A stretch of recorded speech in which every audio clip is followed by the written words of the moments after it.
sikit. Gambar foto 5.10 menunjukkan muka gelombang. Inilah muka ni yang garis-garisan yang awak nampak ni kita panggil sebagai muka. Hai Najwa. Yang ni garis-garis ni kita panggil muka lah. Muka gelombang laut yang melengkung semasa menuju ke tepi pantai. Pantai ni makin lama kita panggil landai. Yang dekat tengah ni kita panggil kawasan dalam.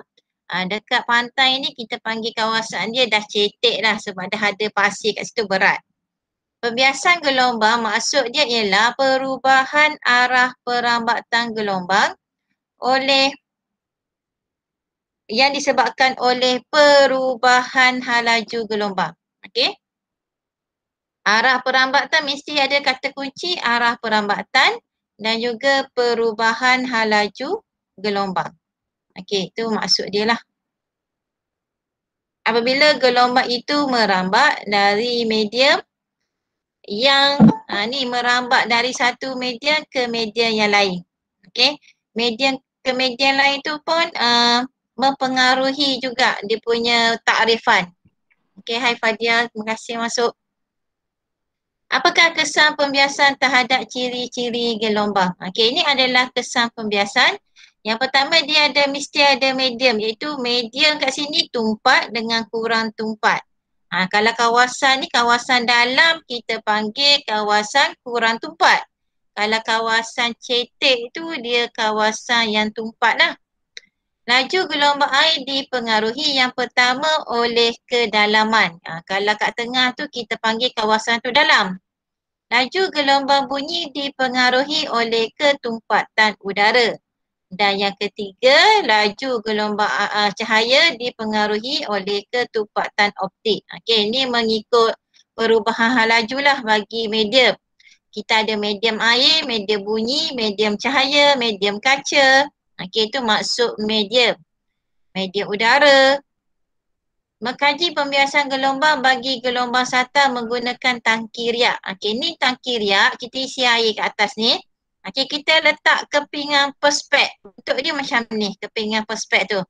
Ni menggunakan kaca lah kepingan perspek ni. Ni kita menggunakan penggetah sata lurus. Jadi apabila lalu di kawasan perspek ni, kaca ni, halaju tu dia makin lama makin berkurang. Dia makin lambat, slow sahaja. Berbanding dengan kawasan yang dalam. So kita tengok dia punya gambar rajah dia. Ni boleh tukar-tukar bentuk kedudukan arah perspek tu. Jadi kita kena tahulah bagaimana nak lukis. Daripada aktiviti 5.12 tu anda akan bolehi bentuk dia macam ni. Ni adalah pembiasan gelombang air sata. Dia mesti ada medium, dua medium iaitu medium air dalam, satu lagi medium air cetek. Yang ni, yang air cetek ni kalau awak tengok yang ni yang kita letak perspek tadi tu, yang kita letak kaca tu. Ni adalah arah pendapatan gelombang tuju, satah. Satah dia lurus. Apabila melalui kaca, ni adalah kaca lah ni, garisan kaca ni. Kita kena lukis yang pertama garis normal. Betul-betul berada berserenjang dengan kaca tu. Sudut dia 90 darjah. Yang ni yang kena lukis dulu. Apa yang berlaku lepas melalui kaca? Yang pertama kalau air dalam dia kurang tumpat. Kalau kaca lebih tumpat. Bila lebih tumpat, halaju dia akan jadi perlahan. Kalau awak tengok lukisan dia ni, membengkok mendekati garis normal kita panggil. Garis normal. Sebab itulah dia punya arc dia lebih kecil daripada nilai I. Yang ni yang kita panggil mendekati garis normal. Jadi apa yang berubah? Yang pertama dari segi halaju. Arah perambatan sama ni, anak panah sama. Yang ketiga panjang gelombang. Kalau daripada asal kawasan dalam panjang gelombang dia tinggi. Bila kawasan cetek panjang gelombang dia akan jadi pendek. laju berkurang, panjang gelombang berkurang. Okey, next frekuensi. Frekuensi berubah ke tidak? Frekuensi sumber ni berubah ke? Berubah. Siapa boleh jawab? Frekuensi. Tak berubah. Frekuensi sama sebab frekuensi tu merujuk kepada sumber yang sama iaitu air. Okey. Air ni air yang sama. Jadi frekuensi dia sama, tak berubah. Yang berubah tadilah. Yang pertama, laju berkurang, panjang gelombang berkurang, nilai sudut arc, sudut pembiasan tu, kita bagi sudut biasan lebih kecil daripada sudut tuju I. Ni I ni adalah sudut tuju. Okey. Dan arah perambatan gelombang adalah sama. Okey, next pula daripada kawasan air cetek, yang kawasan perspek tu, okey, yang ni perspek, nak keluar balik ke kawasan air. Kita panggil kawasan air dalam. Kawasan cetek kat tepi pantai, kawasan air dalam ni kat tengah laut lah, tu maksud dia. Okey. Jadi bila nak kembali, sama juga step dia, kena lukis garis normal. Apa yang berlaku kepada nilai sudut arc tu? Kalau awak tengok sini, menjauhi garis normal kita panggil. Okey. Sudut biasan menjauhi garis normal, di mana sudut biasan lebih besar daripada sudut tuju. Okey. Dia kalau ikutkan gambar rajah ni boleh guna satu je. Cuma awak tukar pergerakan je, pusing je. Pusing jadi lagi ni. Sama je step dia tu. Okey, jadi apakah yang berlaku kepada halaju? Jadi kalau kawasan dalam halaju bertambah, lambda juga akan bertambah. Okey. Lambda ni merujuk kepada jarak antara hitam dengan hitam ataupun putih, garisan putih dengan putih. Ataupun kita tengok kepada pergerakan halaju. Okey. Arah perambatan sama, frekuensi sama. Tu maksud dia. Kalau kita tengok pantulan semalam tu, arah perambatan dia ni berbeza. Satu arah ke sini, satu lagi arah dia patah balik semula. Berbeza. Satu ke atas, satu ke bawah. Jadi inilah kesimpulan dia. Okey, sudut tuju, kalau daripada kawasan air dalam ke kawasan air cetek, sudut tuju besar daripada sudut biasan. Kalau air cetek ke air dalam, sudut tuju kecil. Panjang gelombang dia akan makin berkurang. Okey, sebab ketumpat. Ni bertambah sebab daripada tumpat ke kurang tumpat. Frekuensi sama, laju gelombang daripada dalam ke cetek, dia berkurang. Daripada cetek ke dalam, dia bertambah. Arah perambatan dibias mendekati garis normal. Manakala air cetek ke dalam, sebab apa arc besar? Sebab menjauhi garis normal. Okey, ini adalah step-step untuk melukis gambar rajah pembiasan gelombang air satah. Macam yang pantulan lah. Yang ni kita panggil gelombang tuju. Okey, step yang pertama ialah kita kena lukis dulu sinar tuju. Di manakah arah garisan sinar tuju tu? Okey. Yang kedua, kena lukis garis normal. Yang ketiga, kita kena tahu udara dengan air mana lebih tumpat? Air dengan udara. Udara kurang tumpat, air lebih tumpat. Bila lebih tumpat, okey, nilai biasa ni akan mendekati, arah perambatan ni akan mendekati garis normal. Yang ni kita sebut mendekati garis normal. Apa berlaku kepada panjang gelombang? Dia akan berkurang. Yang keempat tu panjang gelombang akan berkurang. Okey, buka gelombang bagi gelombang biasa boleh dilukis dengan 4 langkah. Yang pertama, langkah pertama lukis anak panah AB. Lukis garis normal, lukis anak panah BC dan garisan berserenjang kita panggil dengan BC. Okey, ni lukisan dia lah. Yang ni daripada satah ke masuk ke kawasan dalam. Jadi setiap satu ni nak comel, setiap satu ni awak lukis dia punya apa ni? Garis normal. Baru awak nampak ke manakah pergerakan dia. Garis normal tu sudut 90 darjah serenjang. Okey, yang ni dia akan jadi berkurang, yang ni pula dia akan jadi bertambah. Sama juga ni pun, lukis garis normal, lukis ya. Kalau garis normal tu memang garis Garis normal tu garis lurus yang berserenjang, sudut 90 darjah. Garis normal ialah dia berserenjang. Garis normal tu sudut 90 darjah lah. Awak akromen, belajar dengan akromen kan? Akromen kan dia buat 90 darjah. Tu serenjang kita panggil. Kalau selari dalam keadaan segaris yang sama. Serenjang 90 darjah. Okey. Sekejap.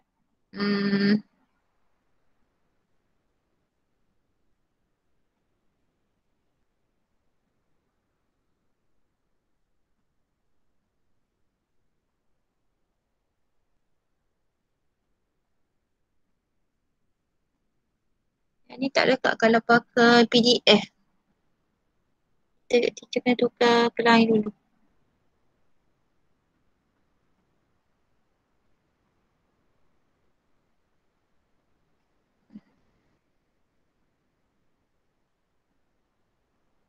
Sekejap kacau dah ni.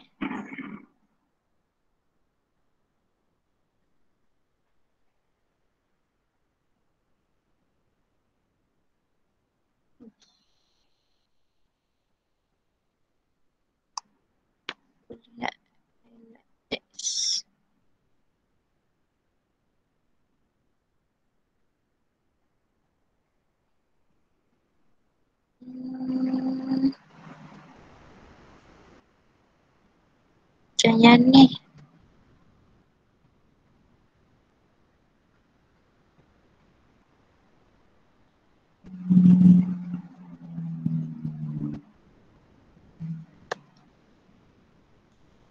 Lekat.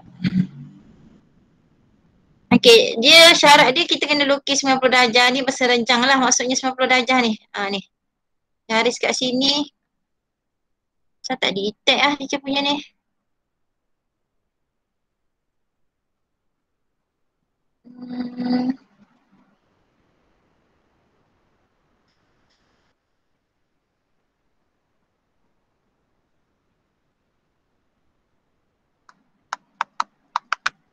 Boleh.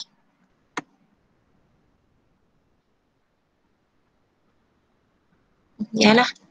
Okey, cara lukisan dia macam tadi tu lah. Macam ni kita kena lukis dulu 90 darjah. Lepas tu, okey, arah dia macam tadi. Ni, macam ni. Okey.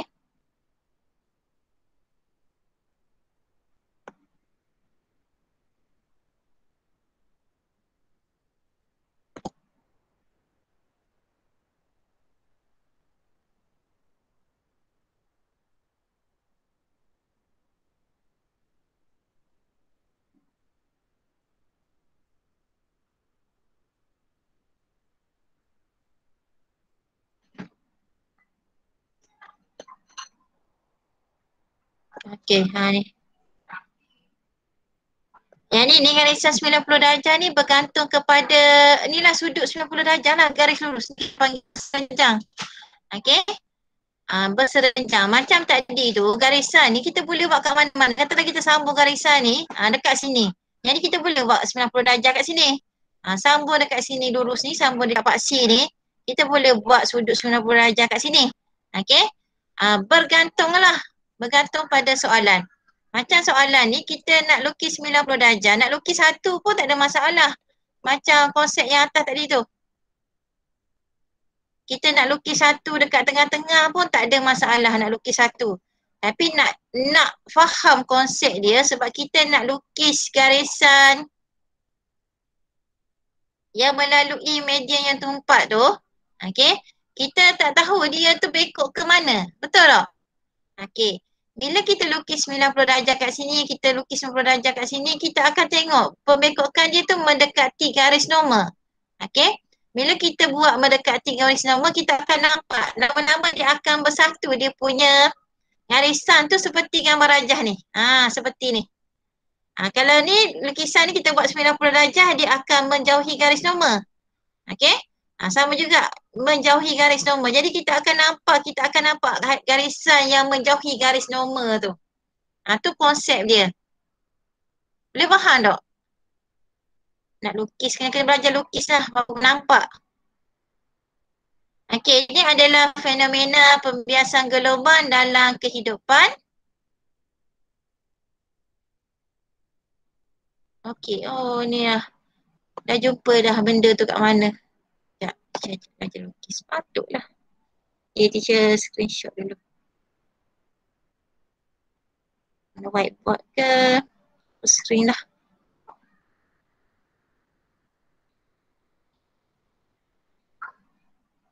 Okey, bermula ni lukis lagi. Ni sudut 90 darjah. Okey, ni 90 darjah dah ni. Okey, konsep dia akan mendekati garis normal. Ni I.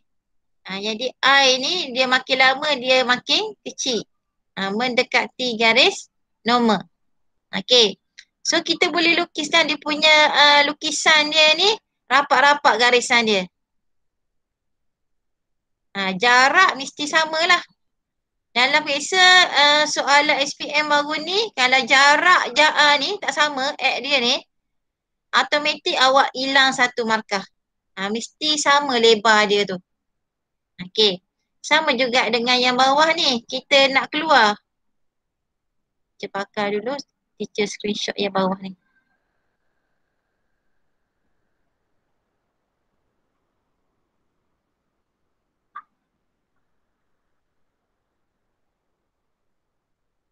Okey, ni adalah sudut 90 darjah. Ni.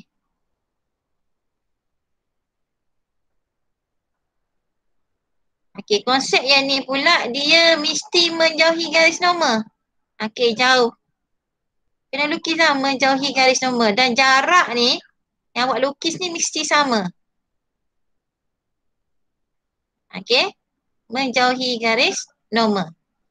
Jadi garisan dia akan jadi besar lah. Tu cara lukis dia. Satu lagi dia mengikut bentuk perspek. Bentuk apa kehalangan tu? Dia macam-macam bentuk.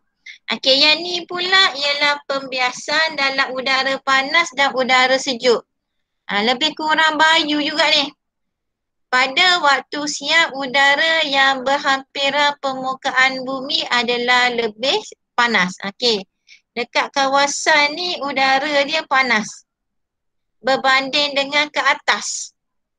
Kita panggil dia udara yang panas ni dia kurang tumpat berbanding udara sejuk lebih tumpat. Okey, ni waktu siang dekat kawasan ni adalah udara panas. Okey. Udara ke atas ni pula kita panggil udara sejuk. Angin kalau mari ke atas kan sejuk. Berbanding dengan bawah kalau kita pijak bumi panas. Bunyi akan bergerak dengan laju dalam udara panas. Sebab apa? Sebab kurang tumpat. Panas kurang tumpat. Kalau sejuk lebih. Okey. Jadi dia dibiaskan menjauhi permukaan bumi. Dia naik ke atas. Ni ditunjuk naik ke atas. Hal ini menyebabkan pemerhati mendengar bunyi yang lemah pada waktu siang. Jadi kita tak dengar suara tu naik ke atas. Suara anak menjerit ke kalau waktu panas ni tak dengar. Orang sebelah tak dengar pun. Padahal dalam rumah tu dengung-dengung panas ni bising. Okey? Sebab pendengar akan dengar menjauhi garis normal. Tapi kalau waktu malam situasi dia lain. Okey. Kalau kita tengok sama juga dengan bayu. Bayu kalau waktu malam udara di daratan tu sejuk. Samalah konsep dia. Kat darat ni sejuk. Okey, udara panas dekat atas ni udara panas. Jadi sejuk tumpat. Sejuk medium tumpat. Kalau panas kurang tumpat. Jadi bila tumpat, dia akan bergerak, konsep dia mendekati garis normal. Mendekati garis normal. Mendekati garis normal tadi kena fahamlah konsep. Kalau ada sudut 7i, dia dekat dengan garis normal. Okey, ini garis normal. Okey, nilai sudut biasa ialah sudut di antara sinar biasa dengan garis normal. Ni mesti pada garisan ni. Kalau sinar 7, sudut 7 ialah sudut di antara sinar 7 dengan garis normal. Yang tu kena tahu maksud dia. Jadi mendekati garis normal. Jadi pendengar, dia akan dengar. Kalau kita sebut orang dengar lagi kuat. Gitu maksudnya. Sebab berlakunya pemindahan udara. Udara kita panggil dibiaskan. Udara yang berhampiran dengan permukaan bumi adalah sejuk. Jadi gelombang dibiaskan mendekati permukaan bumi. Jadi sebab itulah bunyi lebih kuat pada waktu malam. Sebab tu kalau awak pergi patah pada waktu malam, awak akan dengar bunyi ombak tu pom-pom kuat. Okey, berbanding pada waktu siang. Darjah 5.41 menunjukkan fenomena pembiasan gelombang air laut. Okey. Kita macam kita tengok dekat pantai kita, kita ada tanjung dan juga kita ada teluk. Okey. Kena faham kat mana tanjung, kat mana teluk. Sekarang ni kawasan pesisiran pantai kita terhakis. Jadi sebab itulah kerajaan dia bina hak batu-batu tu, ni kawasan ni, hak tulis I love Dungun. Yang tu kita panggil tanjung. Okey. Tanjung dan teluk dia kena buat selang-seli bagi mengelakkan hempasan air laut yang kuat. Ombak yang kuat. Kalau ombak yang kuat akan terutuhlah kita punya pesisiran pantai tu. Sebab tu kalau awak pergi tengok tepi pantai tu dia buat dalam bentuk ni. Tanjung, teluk, tanjung. Okey. Apakah tanjung? Tanjung ialah kawasan air cetek. Ni kawasan dekat tanjung ni kalau awak tengok air ni cetek. Seperti ombak mari, dia nak hempas pesisiran pantai. Makin lama makin slow. Gitulah kita namakan tanjung ni, istilah dia. Manakala teluk ialah kawasan air dalam. Ni teluk. Air tu naik dulu ke atas. Jadi dia pun terhempap ke teluk tu. Ni kawasan air dalam. Sebelum menghampiri pantai, muka gelombang air hampir lurus dan kita panggil selari. Kalau awak tengok ni lurus dan selari bentuk dia. Sebelum menghampiri permukaan pantai. Okey. Dan kelajuan dia seragam. Tapi apabila muka gelombang pergi kat tanjung, laju gelombang air akan berkurang. Makin lama makin perlahan. Tapi kalau menuju kat teluk, kelajuan dia akan jadi lebih besar. Okey. Sebab dia punya masa nak sampai ke teluk tu lebih tinggi berbanding dengan ke tanjung. Okey. Dan kelajuan yang lebih tinggi dan panjang gelombang yang terhasil juga akan menjadi lebih besar. Slow. Okey, jadi dia punya panjang gelombang dia pendek. Hal ini menyebabkan muka gelombang akan membengkok dan mengikut bentuk tepi pantai. Itu konsep dia. Pembiasan gelombang air menyebabkan tenaga. Tenaga gelombang akan ditumpukan pada kawasan tanjung yang menyebabkan amplitude ombak lebih tinggi. Di kawasan teluk, tenaga gelombang disebarkan ke kawasan yang lebih luas. Luas kawasan dia. Dan menyebabkan amplitude yang terhasil adalah lebih rendah. Dan air lebih tenang di kawasan teluk. Walaupun laju tapi air dia tenang. Okey, kalau awak pergi dekat duduk kat tanjung ni, hujung ni, mari je air pium menghempas. Nampak je slow tapi dia menghasilkan percikan yang kuat. Okey, dan air akan terpercik naik ke atas. Tapi dekat teluk, tenaga tu kurang. Okey, berbanding dengan dekat tanjung. Tenaga tinggi. Tu konsep dia. Boleh pergilah, cuba pergi. Kalau awak pergi kat kawasan tanjung tu, Orang pakat nak pergi kat Tanjung sebab nak tengok air pium-pium menghasilkan tenaga yang tinggi berbanding dengan dekat Teluk. Okey, so kita nak mengelakkan hakisan, kita kena buat gitulah. Tanjung dan Teluk secara berselang-seling. Okey, ni pula menyelesaikan masalah yang melibatkan pembiasan gelombang. Sama rumus dengan rumus awal pantulan yang kita belajar baru ni lah. Hari Isnin baru ni. Okey, dia ada dua sahaja, iaitu halaju dengan panjang gelombang. Yang di mana sebab frekuensi dia sama, tak berubah. Okey, di mana F1 sama dengan F2. Panjang getaran tu sama, F1 sama dengan F2. Jadi kita akan dapat rumus dia F1 sama dengan F2 daripada formula V sama dengan F lambda. Jadi kita nak jadikan F ni sebagai penyebut. F sama dengan V per lambda.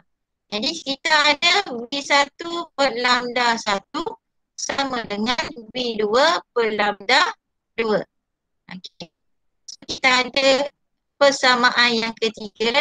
Ini adalah persamaan yang ketiga.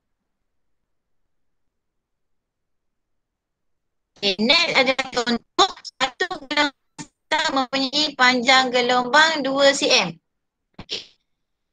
Itu dia 8 cm per saat merentasi kawasan cetek. Kita ada lambda sama dengan 2 cm. Kita ada laju 8 cm V1. Kita ada laju gelombang V2. Okey, 12 cm. Nak cari lambda 2. So masuk formula. Okey, formula ni kalau awak tengok dia boleh ubah. Okey, katakanlah kita nak lambda 2. So awak kena ingatlah. Lambda 2 per lambda 1 sama dengan V2 per V1. Mana-mana boleh. Okey. Rumus ni rumus boleh ubah. Jadi kita nak lambda 2, lambda 1 ni buat naik atas ni jadilah darab. Okey. Jadi lambda 2 sama dengan buat naik atas. Jadi lambda 2 sama dengan V2 darab lambda 1 bahagi V1. So kita akan dapat masukkan nilai. Okey. Lambda 2, 12 masuk lambda 1, 2 laju 2, 12. Okey, lambda 1, 2 bahagi dengan 8. So dapat 3 cm. Okey. Itu penggunaan rumus yang ketiga. Okey, itu konsep pembiasan. Pembiasan mesti ada syarat dia ada dua medium lah. Okey, next ialah pembelauan. Gambar foto ni menunjukkan benteng. Ni benteng yang dibina di Marang Terengganu. Apakah yang menyebabkan muka gelombang air laut di kawasan A dan B mempunyai bentuk yang berlainan? Okey. Maksud bentuk kat sini ialah muka dekat gelombang A tu besar kalau awak tengok. Muka dekat gelombang B tu kecil. Okey. Ni kalau awak tengok bentuk muka ni besar. Ni bentuk muka. Yang ni halus je. Yang ni yang kita panggil sebagai proses pembelauan. Syarat dia mesti ada celah. Ni celah. Ataupun adanya halangan. Tu syarat berlakunya pembelauan. Muka gelombang air laut berubah daripada muka gelombang sata. Ni kita panggil gelombang sata ni lurus. Bila masuk saja ke bentuk sini dia akan jadi membulat. Ni nampak ni membulat bentuk dia. Makin lama makin besarlah bulatan dia. Dan B muka dia membulat. Hal ini menunjukkan bahawa gelombang air laut mengalami penyebaran. Ni proses ni kita panggil berlakunya penyebaran. Apabila melalui celah benteng. Fenomena ni kita panggil sebagai pembelauan. Dan proses ni bukan saja dekat air. Okey, kalau cahaya, bunyi pun mengalami pembelauan. Alright, kalau eksperimen tangkiriak kita kena guna dua penghalang. So ni adalah celah membulat. Ni celah dia lah. Bila lalu saja dia akan jadi gelombang membulat. Kalau celah dia ni pendek, dia akan jadi bentuk gelombang yang jelas. Macam dia punya data ni, graf ni. Ni. Okey. Yang ni yang keluar SPM tahun lepas. Ramai pelajar yang dapat 1 markah sahaja. Okey. Markah yang pelajar dapat yang pertama dia buat bulat betul dah. Yang pelajar tak dapat ialah dia buat ni. Salah ni, tak dapat markah kedua. Dia hanya dapat markah 1. Sebab apa? Sebab panjang gelombang dia pendek. Syarat pembelauan panjang gelombang sebelum dengan selepas mesti sama. Okey, lambda dia sama. Jadi macam mana nak lukis balik semula?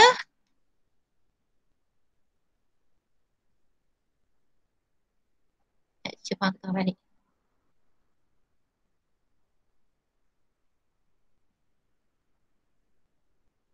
Okey, kita kena lukis bulat 1 markah. Jarak dia mesti sama. Okey. Lambda dia mesti besar, sama saiz dengan ni. Awak kena ukur lah. Yang kedua pun sama. Kalau yang kedua ni pendek, pun salah juga. Tak ada markah kedua. Dia mesti sama saiz dia, panjang gelombang dia. Frekuensi sama, laju gelombang sama. Semua sama. Frekuensi sama, laju gelombang sama. Amplitud sahaja yang berubah. Okey? Amplitud berubah mengikut celah. Ni kita tengok dia punya jadual dia. Ni DIY lah, boleh cuba buat. Ni teacher masa kanak-kanak ni suka buat ni benda ni. Buat lukisan jarak-jarak guna pensel ni. Okey, itu bagaimana nak menghasilkan jarak yang sama. Dalam Excel kena buat gitu lah. Guna pensel yang sama saiz. Okey, pastikan jarak samalah. Satu lagi kena ready jangka lukis. Nampak je jangka lukis tu guna kat Math. Sebenarnya dekat fizik pun kita guna jangka lukis protector sebab kita tak tahu bentuk soalan yang keluar tu mana. Jadi apakah maksud pembelauan? Pembelauan ialah penyebaran gelombang apabila gelombang itu merambat melalui satu celah atau halangan. Dia punya takrifan dia sangat mudah. Kena ada perkataan penyebaran, kena ada perkataan celah ataupun halangan. Okey. Jadi panjang gelombang tak berubah. Sebab apa? Sebab laju tidak berubah. Frekuensi tidak berubah. Sebab sumber dia sama. Laju tidak berubah. Sebab apa? Tiada perubahan medium. Medium yang sama iaitu air. Amplitud akan semakin berkurang atau bertambah bergantung kepada halangan dia. Sebab apa berkurang? Sebab tenaga makin perlahan, tersebar luas. Arah perambatan dari satu arah kepada banyak arah. Okey, satu arah jadi 3 arah. Tu maksud dia. Perubahan perambatan. Yang ni corak gelombang air bagi kawasan membulat. Dalam Excel kena lukis gini lah.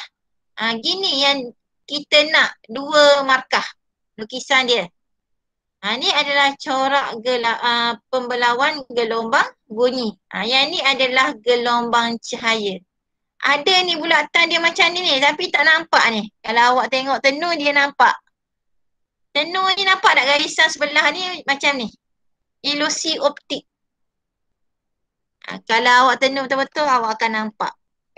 Nampak tak? Yang sebelah ni bulat-bulat macam ni. Nampak? Nampak tak? Okey. Dia ada garisan dia akan jadi warna merah dan hitam. Gelap dan cerah berselang-seli lah kita panggil konsep dia. Ini pula adalah faktor yang mempengaruhi. Yang pertama saiz celah. saiz halangan ni, celah dan halangan ni dia ada pelbagai saiz. Okey. Yang pertama kita tengok yang ni saiz besar, ni saiz kecil. Yang ni pula dia punya lambda pendek dengan lambda dia panjang. So ni lukisan dia. Yang ni yang awak kena tahu lukis.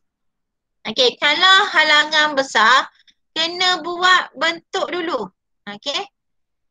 Teknik dia kena lukis dulu arah perambatan. Arah perambatan tu kena ikutlah arah saiz ni. Kena lukis yang pertama arah perambatan. Okey, yang kedua kena lukis gelombang. Mesti sama panjang gelombang ni. Okey. Jadi yang kena pada halangan ni adalah jadi kosong. Sebab tu kena lukis anak panah ni dulu. Sama juga yang ni celah dia kecil. Okey. Celah kecil jadi panjang gelombang dia membulat. Kita panggil panjang gelombang dia jelas.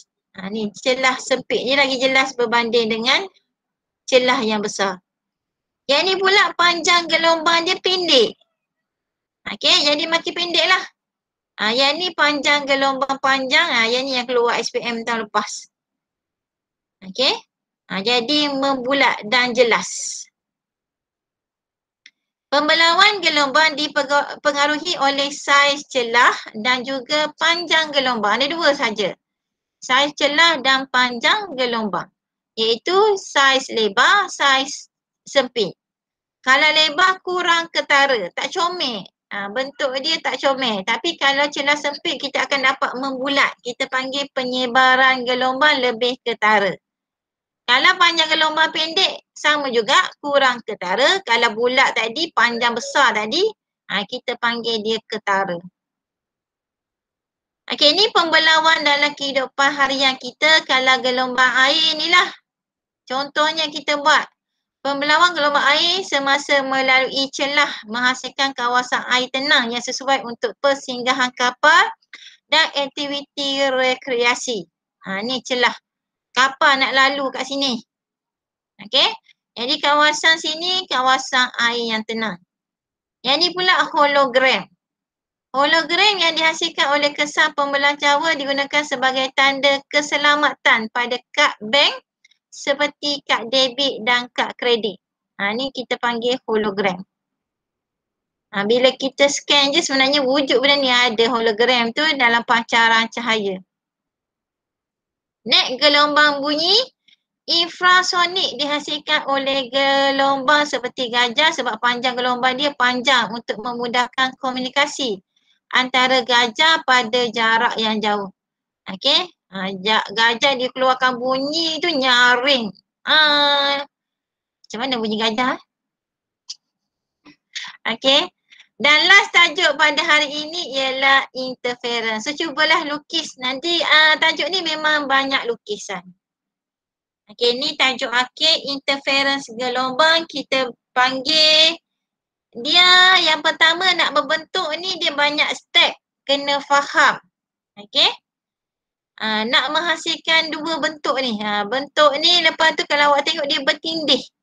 Pertindihan tu kita panggil istilah dia prinsip superposisi. Pertindihan gelombang, dua gelombang membulat. Ni gelombang ni kalau awak tengok cantik je. Dia bertindih. Kalau awak tengok dia akan menghasilkan warna gelap dan cerah secara berselang-seling. Faktor 5.13 menunjukkan dua gelombang pada permukaan air dalam sebuah tasik. Dua gelombang membulat yang dihasilkan bertindih atau bersuperposisi. Apakah yang berlaku apabila dua gelombang itu bersuperposisi? Okey, bertindih antara satu sama lain. Tu ditanya. Okey, prinsip superposisi menyatakan bahawa apabila dua gelombang bersuperposisi, sesaran paduan ialah hasil tambah secara individu bagi dua gelombang tersebut. Okey. Interference dengan sumber gelombang yang koheren. Ni syarat berlakunya interference. Dia ada step dia. Okey. Yang pertama ialah mesti ada dua sumber. Macam itik tadi tu lah. Ada dua itik, dua sumber. Dan dua itik tu, dia adalah sumber yang koheren kita panggil. Okey, dua sumber gelombang yang koheren. Mesti koheren. Apakah yang dimaksudkan dengan koheren? Mempunyai frekuensi yang sama. Okey, frekuensi dia sama. Beza fasa dia sama. Adalah tetap atau sama. Beza fasa kat sini yang pertama jarak dia sama. Yang kita belajar awal-awal itu beza fasa. Yang kedua masa dia bergerak tu sama. Okey? Dan dia bergerak bertindih. Bila superposisi ni dia bertindih. Apakah maksud bertindih? Kita ada dua sumber. Ini sumber itik yang pertama P dan dua sumber itik kedua Q. Dia bertemu pada satu titik. Yang kita panggil superposisi. Dia bertemu pada titik ni. Okey, kita katakanlah nilai ni adalah 2 cm. Yang ni pun 2 cm. Bila bertemu, kita menghasilkan satu daya yang kita panggil daya paduan. Ataupun sesaran maksima. Okey, kena tambah. 2 tambah 2 jadilah 4 cm. Okey. Bila dia bertemu bersuperposisi, dia akan bergerak pada arah.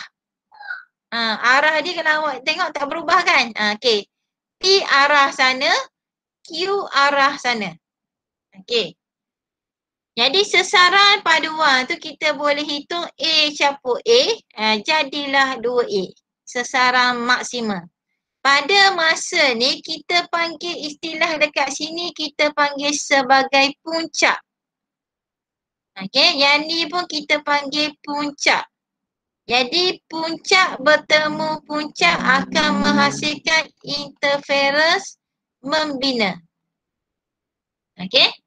Puncak bertemu puncak akan menghasilkan interference membina. Tu yang pertama, dia ada 3 keadaan semuanya. Yang kedua pula ialah lembangan bertemu lembangan. Okey, lembangan kat sini negatif. Okey? Dia sama je nilai dia, katakanlah 2 cm juga. Jadi kat sini akan jadi negatif 2 cm. Sini pun negatif 2. Negatif ni merujuk kepada arah ke bawah. Kalau tak tulis negatif pun tak apa. Tak ada masalah. Okey? So negatif 2 campur negatif 2 akan jadi negatif 4. Okey? Jadi sesaran dia akan jadi daya paduan yang besar lah. Dan dia bergerak pada arah masing-masing lah. Tadi P ke sana, Q ke sana. Jadi yang ni, yang kat bawah ni kita panggil sebagai lembangan. Ni pun lembangan. Lembangan bertemu lembangan. Jadilah juga interference membina. Dia ada 2 keadaan untuk menghasilkan interference membina ni. Boleh faham? Yang pertama puncak campur puncak. Yang kedua lembangan campur lembangan. Dan keadaan yang ketiga pula ialah keadaan di mana puncak bertemu lembangan. Dia bersuperposisi, bertindih. Ni pertindihan dia. Satu positif 2, satu negatif 2. Jadi negatif positif 2 campur negatif 2 sama dengan positif 2 tolak 2 sama dengan kosong. Jadi kita panggil sesaran dia sifar. Okey? Bila sesaran sifar, yang ni kita panggil lembangan bertemu puncak. Jadi akan menghasilkan interference memusnah. Ada istilah panggil membinasa. Okey. So begitulah cara nak cerita bagaimana pembentukan interference. Kalau soalan keluar bagaimanakah interference terbentuk? Soalan dia umum. Jadi awak kena cerita apabila pertemuan puncak dengan puncak, interference membina terhasil. Ataupun apabila pertemuan lembangan dengan lembangan, interference terhasil. Okey? Apabila satu puncak dan satu lembangan bersuperposisi, interference memusnah terhasil. So banyak story lah pasal interference ni. Semuanya betul. Kena ceritakan bagaimana syarat berlakunya. Mesti dua sumber koheren. Okey, bersuperposisi. Kalau sumber koheren tu puncak bertemu puncak, dia akan menghasilkan interference membina. Lembangan bertemu lembangan, dia akan menghasilkan interference membina. Dan kalau puncak dengan lembangan akan menghasilkan interference membinasa. Okey. So kita tengok seterusnya, tak banyaklah, tak ada dah. Ni aktiviti bagaimana gelombang air bersuperposisi. Okey. Dia akan menghasilkan kawasan gelap dan cerah secara berselang-seli. So kena ingat tadi, yang pertama dua sumber ni kita panggil sumber koheren. Apakah maksud koheren? F sama, beza fasa yang sama. Dalam soalan SPM tahun lepas ke tahun 2000? Tahun 2019. Okey? Kalau awak jawab frekuensi 2020 lah, tahun lepas. Kalau frekuensi dan beza fasa. Oh tidak, betul 2019. Kalau frekuensi dan beza fasa sama, jawapan awak tu salah. Dia kena uraikan satu-satu. Interference ialah, sumber koheren ialah frekuensi yang sama, dan beza fasa yang sama. Baru diterima satu markah. Kalau awak gabung ayat frekuensi dan beza fasa sama, salah jawapan tu. Okay? So kena berhati-hatilah. Kalau awak tengok ni, dia akan menjadi, kalau tengok gelombang dia akan warna gelap dengan warna cerah secara berselang-seli kita panggil. Okey, pertemuan cerah dengan cerah, kita akan panggil sebagai jarak X. Okey? Yang ni cerah. Cerah ni maksudnya pertemuan puncak dengan puncak jadilah puncak yang besar. Dan di mana interference membina berlaku. Yang ni pula, masuk sini, kalau yang ni bertemu dengan yang ni interference membina. Yang ni pula gelap bertemu gelap. Maksudnya interference membina berlaku. Iaitu lembangan bertemu lembangan. Katakanlah kita ada garis putus-putus dan dengan kita ada garis lurus. Garis lurus ni menunjukkan bahawa puncak. Garis putus-putus ni menunjukkan lembangan. Jadi ini terbentuknya interference memusnah. Kalau lembangan bertemu lembangan, itu garis putus-putus bertemu garis putus-putus, yang ni interference membina. Kalau garisan yang sama gini, gelap dengan gelap juga interference membina. Kalau keadaan macam ni je kita panggil interference membinasa. Dua keadaan yang berbeza. Ni bagi gelombang cahaya. Kalau jarak pemisah pinggir gelap dengan cerah tu besar, jadi besar lah. Terbentuk ni adalah menunjukkan corak interference yang terbentuk pada skrin pen laser. Gelombang cahaya terbelah muncul daripada dua celah yang koheren. Superposisi ni, menghasilkan corak yang terdiri daripada cerah. Warna ni kita boleh tukar. Kita sempat dah buat eksperimen yang main-main warna ni? Sempat tak sebelum cuti tu? Yang warna monokromatik. Ada tak main warna ni? Grup awak tu grup mana? Tak ada tau. Okay. Tak ada je. Sumber cahaya. Tak ada lagi melibatkan cahaya kan? Kita banyak eksperimen kan? Okay, nanti kita insyaAllah lah kalau boleh ni buka sekolah nanti. Okay. Ni pula gelombang bunyi. Syarat dia mesti ada dua sumber lah. S1 dan 2 dia bersuperposisi, dia akan menghasilkan. Kalau kuning, bunyi kuat secara berselang-seli dengan bunyi perlahan. X ke X ni maksudnya bunyi perlahan. Okay, kuning ke kuning ni adalah bunyi yang kuat. Tu kalau gelombang bunyi. Ni pula gelombang air. Okay, gelombang air boleh, gelombang cahaya pun boleh. Yang ni yang teacher maksudkan tadi tu lah. Okay, kalau yang garis putus-putus ni mewakili lembangan. Kalau garis warna biru dengan pink lurus ni kita wakilkan dia dengan puncak. Okay, S1 yang warna pink. S2 ni warna biru. Kita nak nampak konsep dia bertindih, bersuperposisi. Tu maksud dia. Okay, kalau lembangan bersuperposisi dengan lembangan juga, garis putus-putus biru dengan pink ni bertemu, maksudnya interference apa? Interference membina. Okay, yang ni pun interference membina. Ni pun interference membina. Ni pun interference membina. Okay?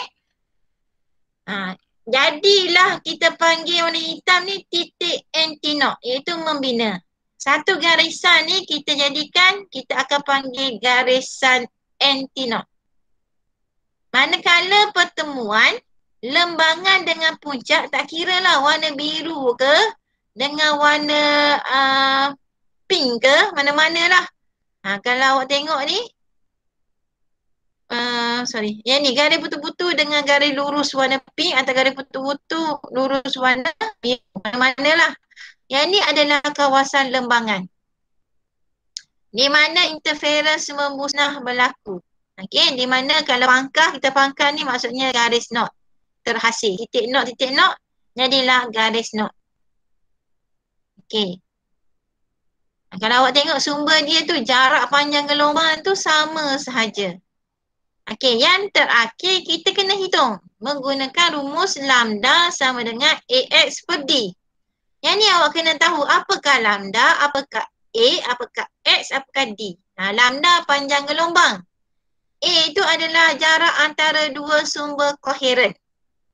X ialah jarak pemisahan antara gelombang, sama ada antinot dengan not. Okay. Not dengan not. Mana-manalah. Dan D ialah jarak daripada sumber asal tu sampailah habis terakhir ke skrin. Ni jarak dia maksudnya. A ialah dua sumber. X ialah kalau bunyi kuat ke kuat. Okay, lemah ke lemah, mana-mana pun boleh ambil. Dan D jarak daripada sumber ke skrin. Manakala jarak lambda ialah jarak panjang gelombang ni lah. Jarak antara sumber-sumber tu. Okey, ni contoh pengiraan. Kita tengok contoh pengiraan. Yang ni adalah eksperimen Dwi Celahyang. Okey. So, awak kena kenal pasti dulu apakah data yang dia bagi. Kat sini dia bagi jarak antara dua sumber A. Kita ada A 0.4 milimeter. Kena tukarkan dulu milimeter ni kepada meter. Jadi 0.4 darab 10 kuasa negatif 3. Ni baru dah dapat A. Okey, D kita ada. D tu jarak daripada sumber ke skrin. Sama dengan 3 meter. Dah dalam meter. X ni pula sama ada cerah ke cerah ataupun gelap ke gelap. Nilai dia sama je. Okey, jadi X sama dengan 4.5 milimeter. So, awak kena tukar 4.5 darab 10 kuasa negatif 3. Okey, soalan dia hitungkan lambda. Lambda sama dengan AX per D. Masuklah nilai. Okey, so awak akan dapat jawapan dia ialah 6.0 darab 10 kuasa negatif 7. Okey, itu penggunaan rumus. aplikasi. Ni aplikasi interference. Ni yang pertamanya ialah dalam gelombang air. Pernah tengok ni luang berbuli ni, dekat kapal mesti ada benda ni. Dia nak rempuh ombak. Kita panggil dia nak pecah ombak. Luang berbuli menjana gelombang air yang berinterference secara memusnah dengan gelombang air yang dihasilkan oleh haluan kapal. Mana tahu awak kerja ATLDM ke, sambung. Hal ini menjadikan air di sekitar kapal lebih tenang dan mengurangkan daya seretan. Sebab tu dalam luang kapal kat depan ni tenang je. Sebab dia akan menjana gelombang air yang berinterference secara memusnah. Okey, ni pula ialah kanta. Okey, salutan pada permukaan kanta anti pantulan menyebabkan cahaya terpantul berinterference secara memusnah. Salutan ini membantu menjadikan penglihatan lebih jelas. Okey, interference memusnah. Yang ni pula mikrofon yang kita pakai tu. Okey, menghasilkan gelombang bunyi yang berinterference secara memusnah dengan bunyi sekeliling yang hingar. Okey, apa-apa pun kita nak kurangkan penghasilan interference memusnah. Okey, habis tajuk ni. Ada nak tanya? Okey, ni last kali ialah gelombang elektromagnet. Okey. Ciri-ciri elektromagnet ialah gabungan antara elektrik dan juga magnet. Okey. Yang ni tak termasuk dalam 4 fenomena tadi tu. Pantulan, pembelauan, pembiasan, interference. Yang ni khusus untuk gelombang elektromagnet. Okey, ini adalah daripada bagaimanakah sejarah pertemuan spektrum elektromagnet ni. Okey, yang pertama yang dijumpa interference cahaya. Maxwell dia kata ditemukan teori bahawa cahaya tu dalam bentuk gelombang elektromagnet. Hertz pula dia jumpa gelombang elektromagnet dalam bentuk gelombang radio. Jadi gabunglah semua. Jadilah 7 gelombang yang kita panggil, yang kita guna sekarang ni lah spektrum elektromagnet. Dan gelombang ni kena ikut susunan macam ni lah. Sama ada semakin bertambah panjang gelombang ataupun semakin bertambah frekuensi. Tu susunan dia. Ke atas atau ke bawah. Okey, ini adalah denyutan bagaimana gelombang elektromagnet terhasil. Dia daripada ayunan medan elektrik dan juga medan magnet bertemu menghasilkan gelombang elektromagnet. Okey, terdiri daripada medan elektrik dan medan magnet yang berayun secara berserenjang.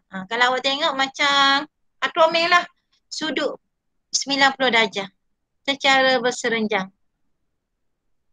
Okey, yang ni kena tahu spektrum nilai laju cahaya dalam vacuum tetap iaitu 3/10⁸. Okey. Ciri dia gelombang melintang, tidak memerlukan medium iaitu tidak memerlukan air, tidak memerlukan apa-apalah, dia hanya merambat melalui vacuum. Laju kecil dalam medium. Okey, dia mengalami semua fenomena yang kita belajar tu, interference, pantulan, pembiasan, belah, semua dia alami. Yang ni yang kena hafal ni. Okey, sinar gamma, sinar X, sinar ultra ungu, sinar inframerah, mikro, gelombang radio. Okey, boleh buat apa-apa bentuk akronim lah. Gajah, X, makan ular contohnya. Dia buat ayat ngarut-ngarut je nak ingat ni. Okey, ikan makan makan benda. Ikan makan art apa? Ikan makan rusa. Gajah, okey, makan ular, ikan makan rusa. Ikutlah akronim awak tu, kalau awak ngarut tu ingat benarnya. Okey, jadi kena ikut susunan.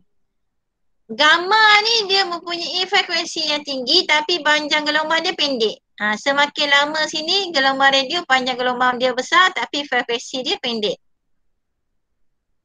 Okey.